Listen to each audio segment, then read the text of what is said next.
we wanted to also talk to you about the importance of shades of meaning when you're introducing new vocabulary to your students. And again, this is another important concept for English language learners. The purpose of shades of meaning, for learning about shades of meaning, is because students need to learn when to use the right word in speaking and in writing, and there is a correct word to use. And oftentimes our English language learners may use a word that is more vague in the place of the most correct word to use. And so different shades of meaning activities and instruction can help them to know how to find a right word to use, and that there are other options available besides the vague word choice. All right, so how we talked about in the forum and in the article that we shared about that students need to have multiple encounters with a word. So I've heard numbers 13 before. The article talked about 12 encounters with a word to really get to know it. And that's because one word has so many, we use it in a particular way. And so we need to be exposed to it many times in different contexts so that we really understand the full meaning of the word and when exactly we're supposed to use that word. Right. So how we teach shades of meaning is, there's a lot of different ways, but one of the ways is to talk about words a lot, give a lot of examples so that kids become more familiar with the word and how it's used. Talking about the collocations, what verbs we use with it, what prepositions we use with it, all those types of things will help kids to understand a word more fully. Also, a lot of different activities with shades of meaning shows using a continuum of the word.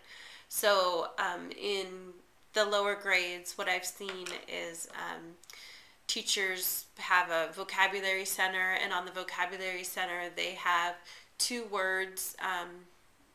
They have hot and cold, and in between, as a class or in the centers, they work on sorting other words in between hot and cold. So maybe there's 4 other words in between hot and cold, so that kids are learning which words mean cold, which words mean warm, and which words mean hot. And so they take the words and then would place them on the continuum to learn more about the different shades of the meanings of these words. So you can do that type of activity with any antonym so that kids can get to know more words and how they're associated with each other, and their different relationships to each other. Another activity, Nancy Frey and Douglas Fisher online in the visual thesaurus have some great activities as well that would be great for upper grades. When you're talking about a text, again, doing the same thing is, for example, they have the word acquaintance, and then from that finding other words that are similar. So acquaintance, ally, friend, confidant, and then you can talk with the kids about when it would be appropriate to use these words. They actually use, I know it's kind of trendy right now, but they use paint chips with the 4 different colors to put those words on a continuum. So, and then also they talk about, which I really like, are the connotations of words. And so with older students, you can make a sheet, like a T-chart, talking about positive and negative connotations of words, because we use words all the time, and native speakers know when that word has a negative connotation or a positive connotation, and that's really important for kids to think about when they're choosing a word to use. So for example, you can make a T-chart with on one side having words with positive or neutral connotations, and on the other side having words with negative connotations, and then giving kids a word sheet to choose from and placing them in the right column. So a couple examples, for example, reserved would be a word that has a positive connotation. Withdrawn would be a word with a more negative connotation. Curious would be a word that's positive, and then nosy would be a more negative connotation. Frugal would be more positive, and then cheap would be a negative connotation. So that's another way that you can teach shades of meaning. So, all right. noticed you were looking at me when you said cheap, so Yeah. just saying. We won't let that out. Okay. Also, we want to transition into talking a little bit about comprehension. From my point of view, teaching English at the high school level in terms of comprehension strategies, one of the biggest reading strategies I work on with my students is helping them create graphic organizers or creating graphic organizers for the readings that we do. Whether these are essays, persuasive writing that I have them read, or the fiction that we have them read, there's either a graphic organizer out there already, or something that I can create that's suitable for what I want to teach.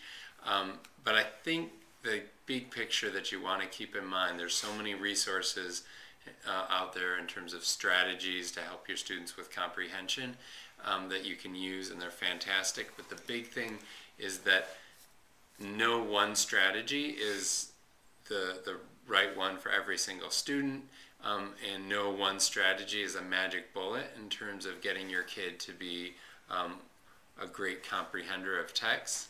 The big picture is that these are all strategies that get the students to interact with text, to be active readers, to ask questions, to discuss, to find problems in their comprehension and come up with solutions for when they find problems, to organize the material in their mind, to create a movie or a mental picture of what they're reading.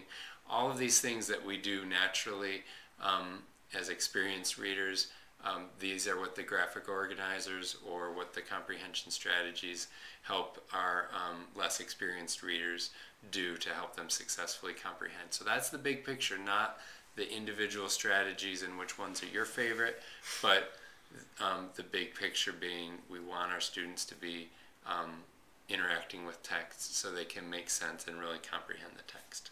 And finally, I just wanted to say the biggest lesson of teaching reading comprehension that I've learned is the kids need to talk more. So you need to talk a lot less, and the kids need to talk more. The more they talk about what they read and not hear you talk about what they read, it's going to help them understand it more. So yes, you need to talk a little bit, you need to answer their questions, but you need to relinquish the control of the conversation to the students.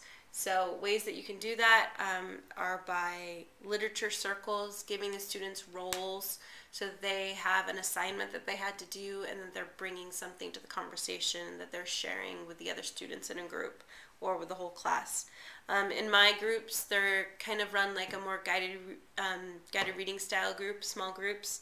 The students have different cards with prompts on them that I use for all my groups. So one prompt would be monitoring, click or clunk. They monitor. If click, they get it. They retell it. Clunk, they don't get it. And they ask a question to get more information. And I think the most important thing for this is that I've had to learn just to be quiet. I start the conversation and call in a student, but then I have the students using learned academic discourse that they have actually learned from their classroom teachers, for them to call in each other and for them to have a conversation. And they are really great at fixing each other's misconceptions or going back into the text and looking to find an answer if you allow them to do that. And so it's really important that we don't always just rush in to help the students, but we let them problem solve on their own in a discussion in class. That you're controlling, but that they're really guiding and moving forward. So I think that's the most important thing. Make sure that you have structures in place that help them to be successful in having a discussion in class, but that you step back and let them do it. Okay, so that's all. All right. Okay. Thanks. Bye.